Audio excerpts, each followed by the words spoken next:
Big Boss season 6ലേക്ക് wild card എൻട്രിയായി secret agent എന്ന ചാനലിലെ സായി കൃഷ്ണയും ഉണ്ടെന്ന് അറിയാൻ കഴിഞ്ഞു.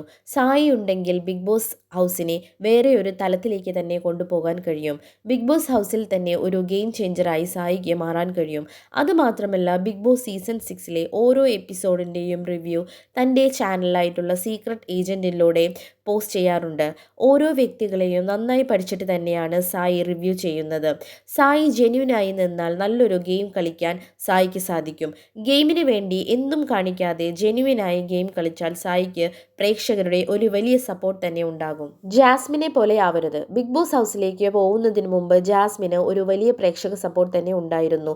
ജെന്യുവിനായി ഗെയിം കളിക്കുമെന്ന് വിചാരിച്ചു. ഒറ്റയ്ക്ക് നിന്ന് ബാക്കിയുള്ള കണ്ടസ്റ്റൻസിനെതിരെ പോരാടുമെന്ന് വിചാരിച്ചു. എന്നാൽ എല്ലാം വെള്ളത്തിൽ വരച്ച വര പോലെ ആക്കി കളഞ്ഞു ജാസ്മിൻ. സായി കൃഷ്ണ അങ്ങനെയാവില്ല എന്നും ഫേക്ക് ആയിട്ടുള്ള ബിഗ് ബോസ് ഹൗസിലെ കണ്ടസ്റ്റൻസിന്റെ മുഖം മൂടി വലിച്ചു കീറുമെന്നും ഞാൻ ആഗ്രഹിക്കുന്നു. For more videos share and subscribe my channel.